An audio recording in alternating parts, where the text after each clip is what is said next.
సువర్ణపురం రాజ్యాన్ని ధర్మసేన మహారాజు పాలించేవాడు. భక్తిగల రాజైన ఆయన రాజ్యంలో ఒక మహాశివ ఆలయం నిర్మించాడు. ఆ ఆలయంలో శివుడి ఉత్సవాలు భవ్యంగా జరగాలని, స్వామి ఊరేగింపుకు ఉపయోగించేలా ఒక విశాలమైన రథం నిర్మించాలనే సంకల్పం చేశాడు.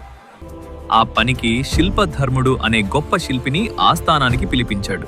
శిల్పధర్ముడా, మహాశివ ఆలయ ఉత్సవానికి ఒక భవ్యమైన రథం కావాలి. ఈ కార్యాన్ని నీవే చేపట్టాలి. రాజా, భగవంతుడి అనుమతి లేకుండా నేను ఈ రథాన్ని నిర్మించలేను. నాకు ధ్యానానికి అనుమతి ఇవ్వండి.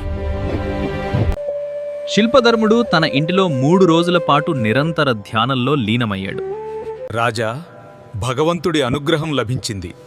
ఇప్పుడు రథ నిర్మాణాన్ని ప్రారంభించవచ్చు.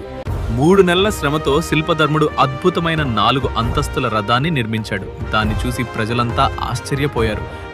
శిల్పధర్ముడా, నీకు ఏం కావాలో కోరుకో. నీ కోరిక నెరవేర్చడం నా ధర్మం. రాజా, ఈ ఒక్కరోజు నేను రాజుగా ఉండాలని కోరుకుంటున్నాను. శిల్పధర్ముడా, నీ కోరిక ఆశ్చర్యంగా ఉంది. కాని రాజు ఇచ్చిన మాట ధర్మం. ఈ ఒక్కరోజు నీవే రాజువు. నియమం ప్రకారం ఆ రోజు రాజుగా ఉన్నవాడే ముందుగా రథాన్ని లాగాలి. శిల్పధర్ముడు తాడు పట్టుకుని ముందుకు నడిచాడు. ప్రజలంతా ఆయన వెంట కదిలారు. కొద్ది దూరం వెళ్ళగానే రథం అదుపు తప్పి శిల్పధర్ముడు మీదుగా దూసుకెళ్ళింది. ఆయన తీవ్రంగా గాయపడ్డాడు. రాజా, నాకు జాతకం తెలుసు. నువ్వు రథం లాగితే నీ మరణం తప్పదని నాకు ముందే తెలిసింది. ఆ యోగం ఎంత ప్రయత్నించినా మారదు.